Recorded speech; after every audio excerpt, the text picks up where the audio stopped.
Okay, noting the time and the presence of a quorum, I will call this meeting of the Board of Selectmen to order.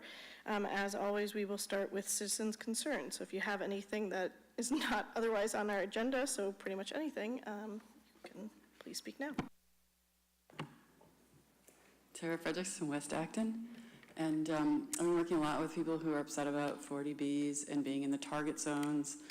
Apparently the target zones were made up by the Board of Selectmen, or part of the comprehensive housing production plan, and then approved by the Selectmen without visibility by town meeting and without technically a vote, so it's not really law, it's regulation. And so a lot of people would like to see some changes both in the process for 40Bs in terms of notification, and I think John's been working on that, so I guess I'm calling out that we hope that that's actually happening, as well as a review of the idea of target zones, which seem to favor basically people who are more vulnerable, that they can't mount a legal defense.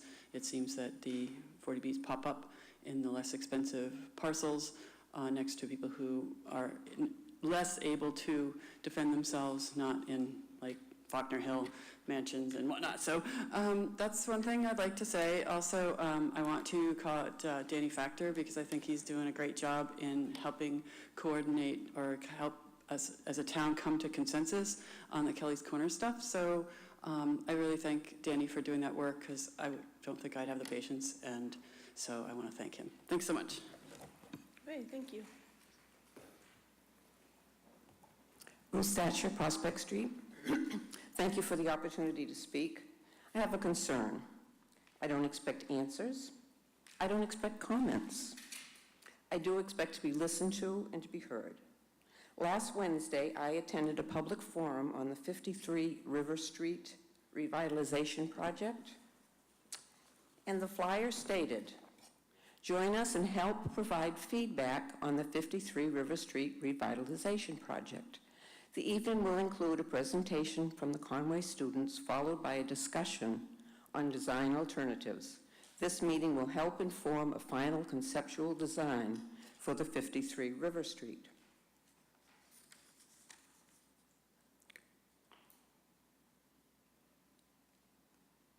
During the presentation, we heard feedback from a previous survey that had been conducted, I believe, by the Conway students or the town, asking what might be done with the property.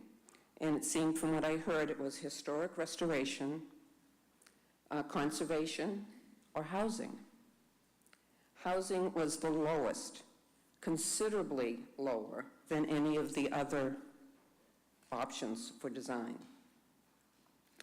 At the end of the citizens' comments at the forum, the chair took an informal survey of those of us in the audience. Again, housing was on the site was a very low priority. What was the final recommendation to the Conway students from the committee? Housing with historic restoration. The very two least popular options from the citizens of Acton. I feel we're not being listened to, and why ask for our opinions if it's not going to mean anything? Thank you very much for listening. Thank you, Ms. Thatcher. The only thing I'll add, I was present at that forum, and it's my understanding, and Peter can correct me if I'm wrong, that the recommendation to the Conway students was related to moving forward with their project and is not at all about where the committee, is not narrowing the committee's choices or what they will think about or consider moving forward. It was really just for the students to be able to finish their project. So I do think that all of those options are still on the table and will be considered. Again, historic preservation actually had the most votes, I think, at the previous forum and the second most at the sort of informal poll. Peter, do you have something to add? No, I agree with that 100%, and just add that our next meeting is June 13th at the Audubon Hill Recreation Department offices, and we will have on the agenda a discussion specifically to address those concerns. 13th, yes.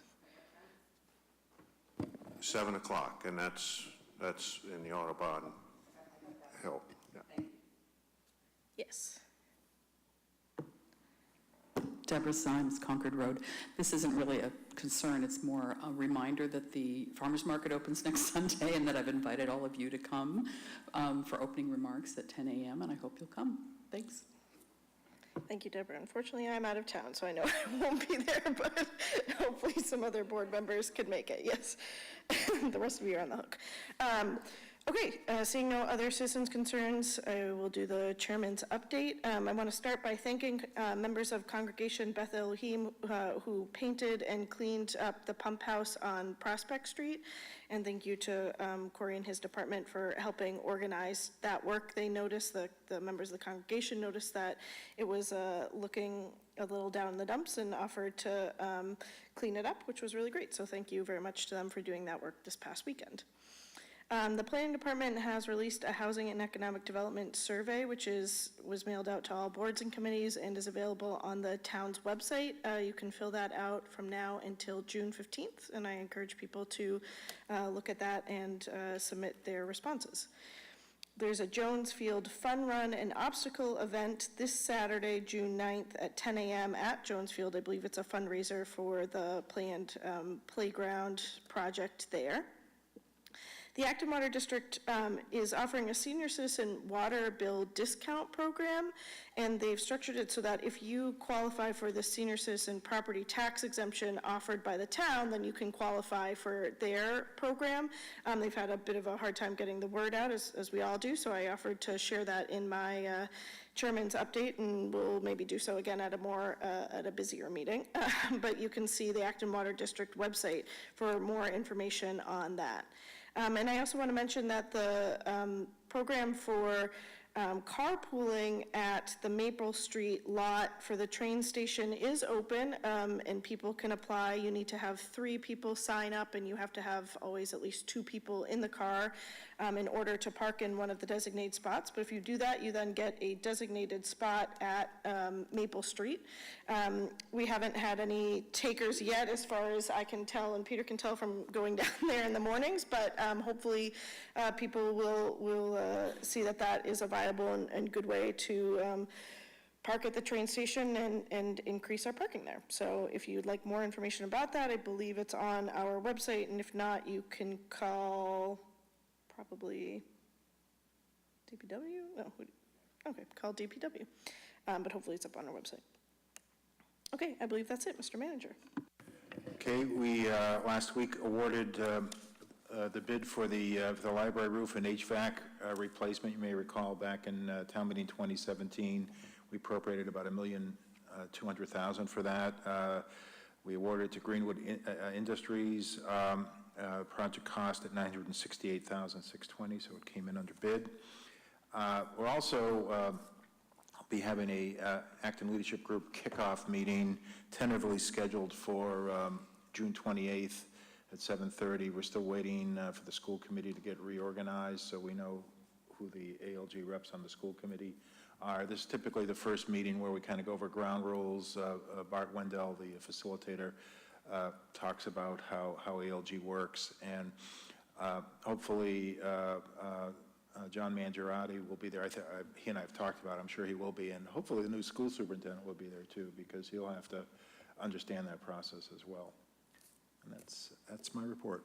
Yes, a lot of new faces for ALG this year, so thank you very much, Mr. Manager. You have a question, Tara? Yes, I have a question about the survey.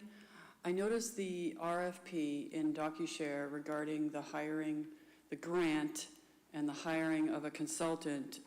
That, in the way I read it, is it seemed like the consultant was supposed to convince us that we needed more mixed-use affordable housing, or else we won't get any economic development or something like that.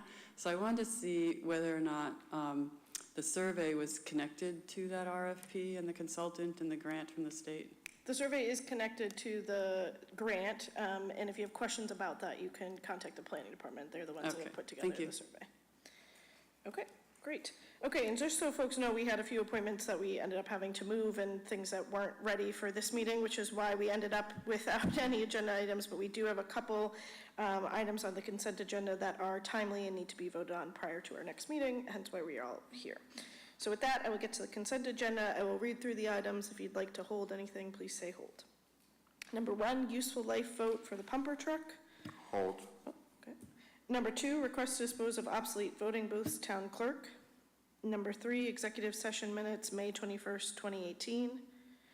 Number 4, meeting minutes, April 26, 2018. Number 5, request for spending from Jenks Trust for the Cemetery Commission.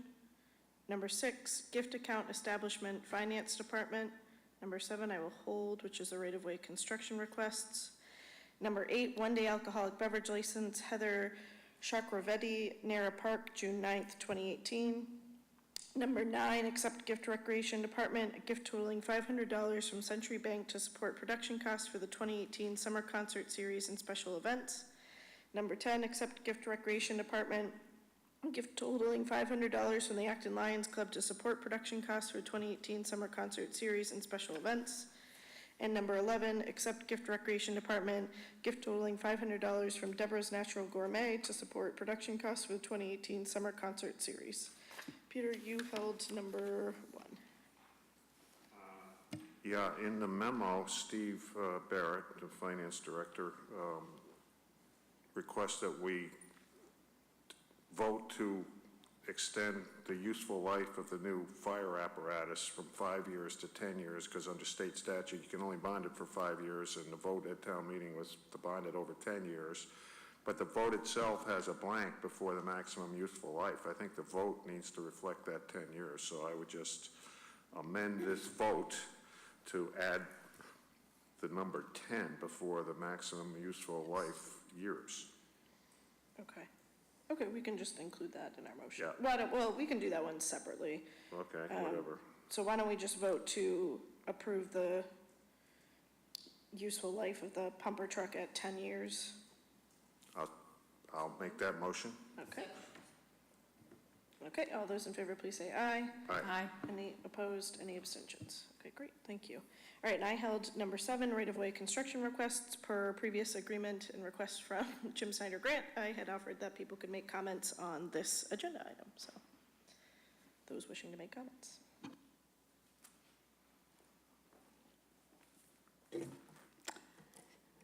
Deborah Symes, Concord Road.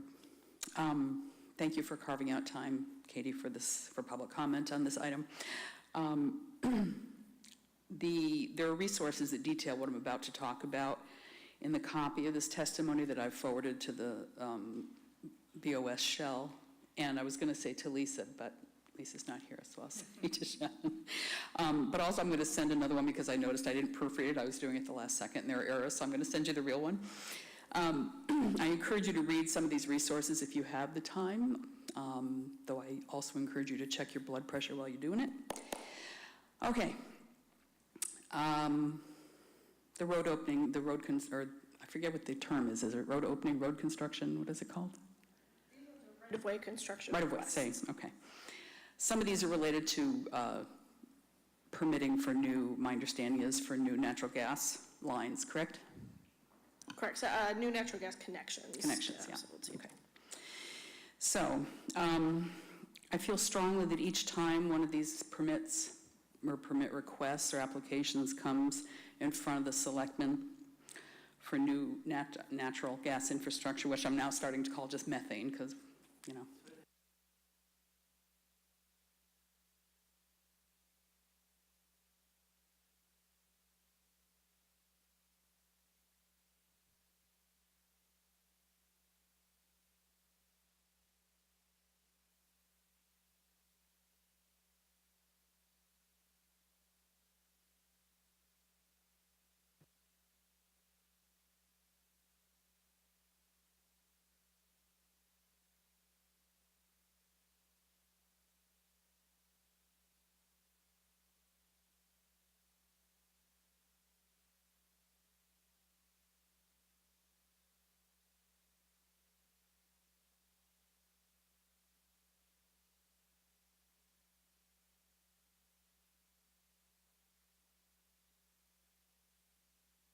And, oh, there he goes. There you go. I'm not going to touch anything.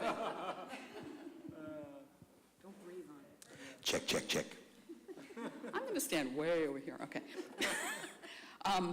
Any case, I feel like every time one of these requests comes before us, and I say us, meaning you guys, that we should be considering both narrowly and broadly the variety of risks and costs that come with expanding our fossil fuel infrastructure. Here in Acton, that means primarily new natural gas infrastructure. And I want to talk for a minute about just one of the consequences of more fossil fuel infrastructure, in this case, natural gas. You've already heard me and Jim and other people insist that we need urgently to transition away from fossil fuels as an important part of our response to our climate emergency.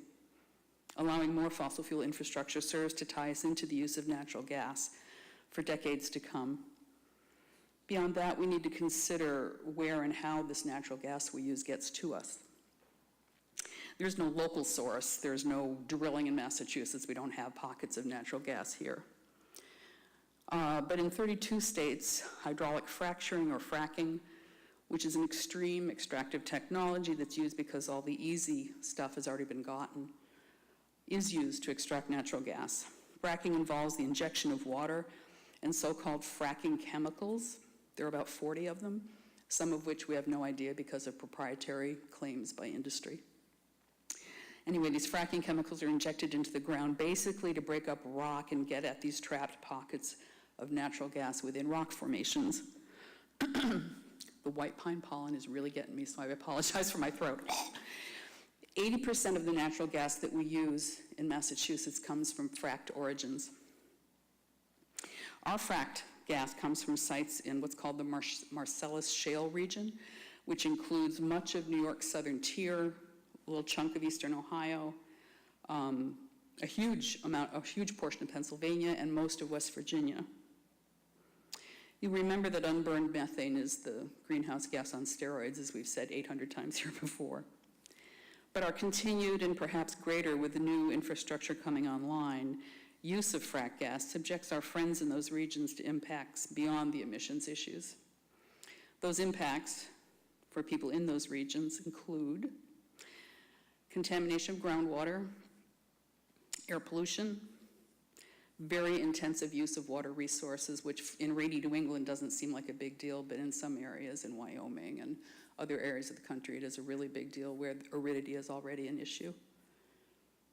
Creation of massive amounts of fracking wastewater that often pollutes area aquifers and soils. And as I've said before here, the destabilization of geomorphology and increased earthquake activity, which leads to other kinds of things. I suspect that none of us wants to contribute to these impacts on our brothers and sisters in other parts of the country or the world. I'm not sure how exactly we can tackle this issue of permitting new fossil fuel infrastructure in Acton or not permitting it, but I think we have to find a way. Stakes are high and time is short. Thank you. Thank you, Deborah.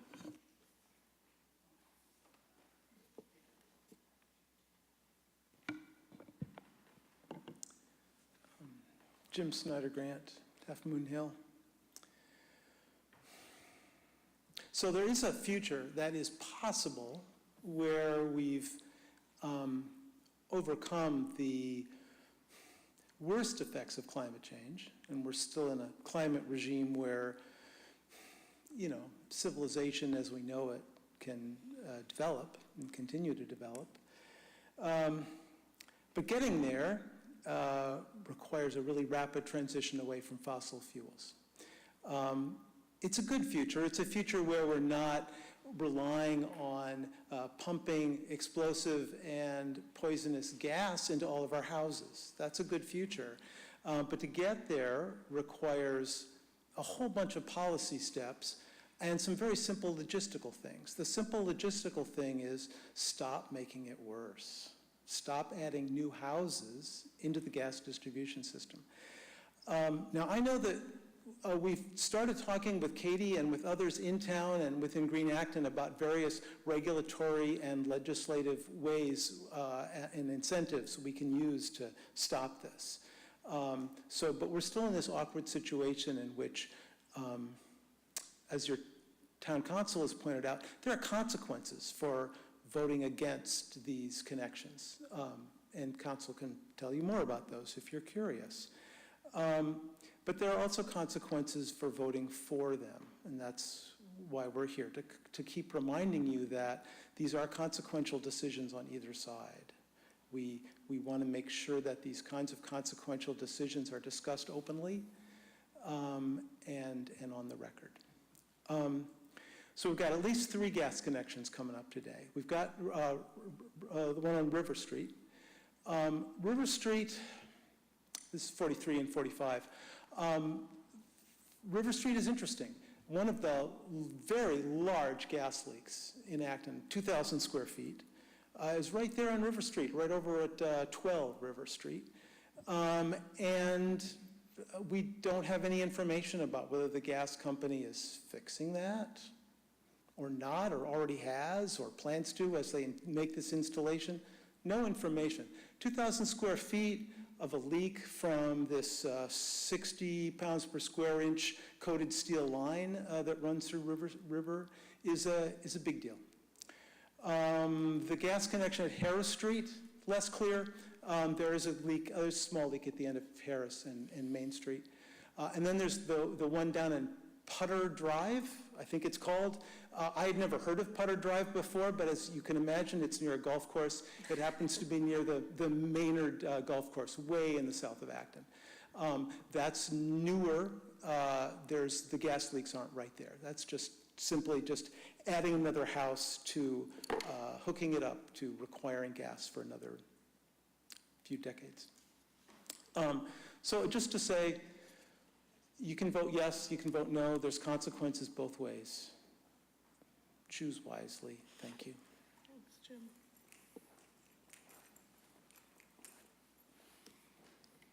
Tara Fredericks, West Acton. I urge you to at least pull the River Street one and vote no on that. If you can't vote on all of them, no, and tell the gas company that you're prepared to defend your town and the world using our land use authority. It might be a lot cheaper for them to fix the leak than to take you to court. A lot of towns are waiting to see what happens in Boston. It was very clever of the Boston City Council voted on an ordinance to require the gas companies to fix the leak or say no next time they came up. And so all they had to do was file in court, and it scared them, the city council, and nothing's being done. And around the state, the other towns that were proceeding to adopt the same ordinance or similar bylaw, everything is stopped short. So I think we need to be brave. We're at the seat of the American Revolution, and I feel like we need to use our land use authority to vote no on these, at least that one. Thank you. Peter, question? Yeah, it's actually School Street, 4345 School Street. It goes through the river, but isn't that the Habitat? It's the Habitat. That's the Habitat project, correct? So I agree with everything you said. I think fossil fuels are a disaster. We're doing, I think the state and the town are doing as much as they can to convert to solar and wind energy as quickly as they can. I would point out that this home was a piece of property the town took over for non-payment of taxes. It was a seriously distressed property. The town took on a warrant article to town meeting to transfer the house for free to Habitat for Humanity to build 2 new homes for very low-income families. You're all familiar with the sweat equity that Habitat puts into these houses. I'm assuming, since this is a new gas connection, that probably had oil before, which may not be as bad a fossil fuel, but is in the same category as natural gas. My other concern, I suppose the town could have said, put heat pumps in this if we're gonna transfer it to Habitat, put heat pumps in this and use electricity.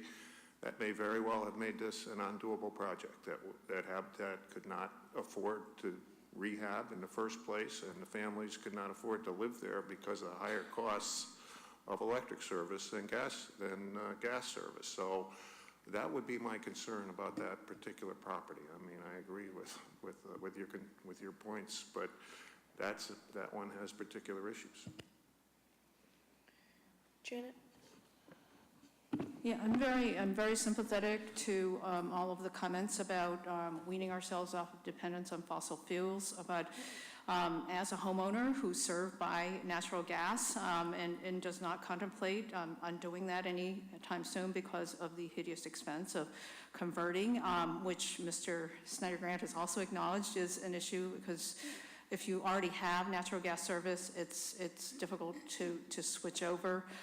It also is, frankly, a very appealing form of heat source for a lot of people. And until, I know there are heat pumps, there's a lot more discussion about that, but until it becomes the kind of really viable alternative that people are comfortable adopting, frankly, no, I don't think it's fair for us to say you can't connect because some people have said that we have to wean ourselves off of natural gas. I think a real commitment to that would be if everybody who currently is on natural gas and thinks that encouraging more natural gas connections is bad, everybody commits to spending the money necessary to convert to some other source. That would be a real commitment. Otherwise, I think that it's frankly really impracticable for us to sort of say that, we can't allow more connections and just say, try some alternatives, because not everybody is comfortable doing that. I mean, more information is coming out, but I really think that it's going to take time. And at some point, perhaps there's going to be a big mass effort, town-wide for lots of people to convert, and when it will be a lot more cost-effective to do so than, onesies and twosies or turning people down here and there. My concern is not simply School Street because it happens to be a Habitat property, but it's other people who knows, are just regular folk who, for whatever reason, want to get rid of their reliance on oil, and they switch to gas thinking that it's cleaner, and then they're told, no, it's not cleaner by some people, and they think, well, then what am I supposed to do? And they don't know anything about it. So anyhow, I understand the concerns, but I'm just thinking that it's not going to move as quickly as perhaps you'd like until there's a mass of people who say, yeah, we've got to do something as a town. It's not going to be just the board. It's not just going to be Green Acton. It's going to be the masses of people in town who've got to get it and say that we want to do it. Well, hold on. do rest of board comments first. Either of you have comments? Joan? Do we have any indication from the gas company on repairing the leaks in these streets? Is there a schedule? Not for those streets, no. Not that I'm aware of. Corey might have some knowledge, but I don't know. He's been coordinating the repairs largely around where we're already ripping up, where they were redoing roads anyways, but not on those. So one of the discussions in the past has been what the Boston ordinance was around was refusing new connections until they fix the leaks in the area, but that has been stopped by a preliminary injunction so far. So that's been part of the concern about denying things on that basis. Thank you. John, any questions or comments? No, I'm very sympathetic, Jim, to your comments, but I got to deal with Janet's, real practicalities. There's only so much we could do as a board until, the town as a substantial whole, wants to make a commitment to a total green community. So my comments are, I disagree a little bit with that there's not much we can do until the town as a whole agrees with it. I do think there's a lack of that we've talked about a lot of different ways to try to discourage new gas connections, and a big part of that I think will be around education. I think a lot of people don't understand what their options are, and the options are a lot more affordable and pleasant, I guess. I'm not sure, that natural gas is any more pleasant than electric source heat pumps for most people. There's the cost, natural gas right now is cheaper. I do think that we will see that change over time. And so, people are making these long-term decisions. Once you're, as you noted, Janet, on natural gas, it's a lot less financially feasible to switch off. So the point is to try to discourage people from switching from oil to natural gas, because when they're at that point of needing to switch from oil, is the point that they could switch to an alternative, i.e. an electrical alternative.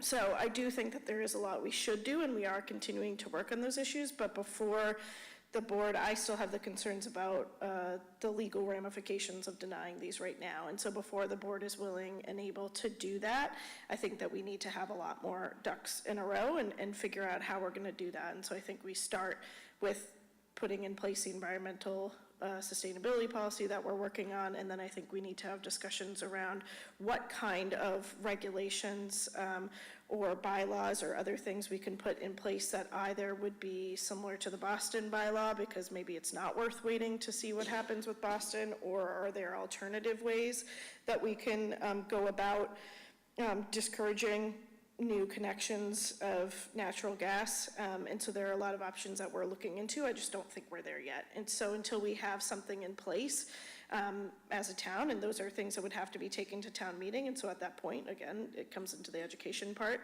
that we would get the buy-in from town meeting to put a bylaw of some sort in place. Until we have that, I don't think the board has the legal standing to make these denials, and I worry about doing it, frankly, too soon, and then you set the bad precedent if those get overturned, rather than getting things more,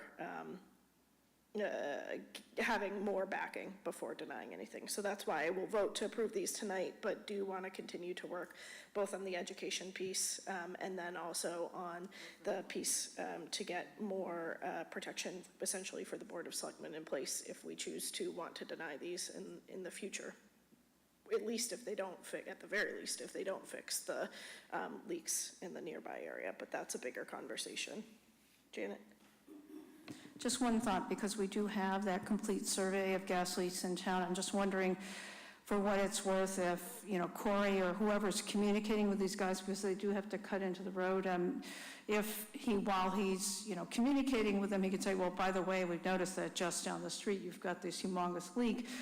Do you have any plans to repair it? I mean, just sort of prod them about it and just remind them, and every time we have something like that, just say, we have this complete gas leak survey, so we know where all the problems are, and it would be great. We're not going to cut off your ability to hook up, but we would really like you to help repair us out by repairing the gas leaks, because the public officials are under tremendous pressure, and they're just holding the line, but you're not helping matters by letting the leaks go unaddressed. So I mean, I don't know if Corey has. I mean, there's only so much leverage you have, but I just don't know if informally he could say, by the way, it'd be nice to know if you have a schedule for repairing, especially the serious high producer gas leaks. So. Yeah, he has, and he does do that, and frankly, the reason that most of the leaks have been fixed recently are because they know that we have the survey in place, and they know that it's an issue that we are keeping track of, and that Corey's keeping track of and working with them on. So he does do that. It's just, when you don't have any kind of stick or carrot, frankly, you just have you have an expanded, they know that there's more people interested in and aware of the issues, and we have a map where you can see it, and citizens can see it online, that has encouraged them to do more, but it doesn't get them to fix, all of them, or even the ones that are nearby, but they, not close enough for their liking. Open it back to the public. Can we, or would you consider delaying the vote until you get the answer from them as to the schedule? Because I don't think we have a legal requirement to approve these in any specific time. I'm not going to make that motion. I don't think that there's any benefit to it. Again, we have those conversations with them, but I don't think that even if they come back and say we have no intention to fix it, and then we say, okay, well, we're going to approve it anyways, frankly, I think it puts you in a worse situation, because then they know that, than if you just do it, but say, we're doing this, but we're aware, and we're aware of all of the issues in the area and all over town, and, it's a big issue in our town, in our community. But yes, Jim. I didn't come here tonight with the expectation of people voting one way or the other, or even a requirement that you do that. As I said, to me, the goal was to make sure the consequences were clear and to have this open conversation and to have the beginnings of this education that Janet's talking about. So for me, there's been a lot of really valuable things already being said, like in terms of having Corey communicate with the gas company. And also, Janet, to your comments about the education and the prices. I just wanted to mention a few things to sort of further the education. Green Acton is going to come back to the town probably next year to talk about an electrification campaign, so that have a more broad-based education. There is state money and state support for what they're calling Heat Smart, where they provide a lot of information and good prices for conversion to air source heat pumps and other electrification techniques. The notion that it's less comfortable or extremely expensive, I just wanted to sort of start the education with that. I was facing a failing natural gas heating system. So comparing the price of replacing natural gas heating system plus, also a 20-year-old failing air conditioning system. When I looked at the replacement prices for replacing both of those, and compared that with the replacement with an electrical system, they were comparable. Currently, as you were noting, Katie, the natural gas is cheaper than the electricity because we're in this sort of gold rush with the fracking. The new technology is allowing for a lot of rapid extraction of natural gas. The side effect of it being rapid is that there's going to be a rapid fall in the supply. So we do have cheap prices now. Those are going to start going back up again.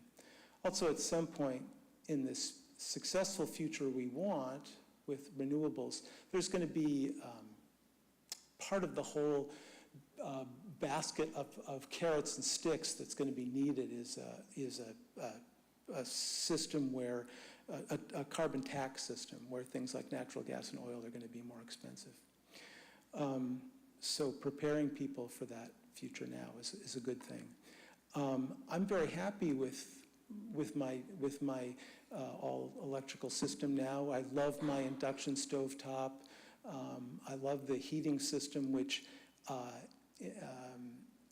is variable so that it keeps a very steady temperature very efficiently. Really enjoying it. It's still currently more expensive than using the gas, but it's a lot cheaper than it would be using oil.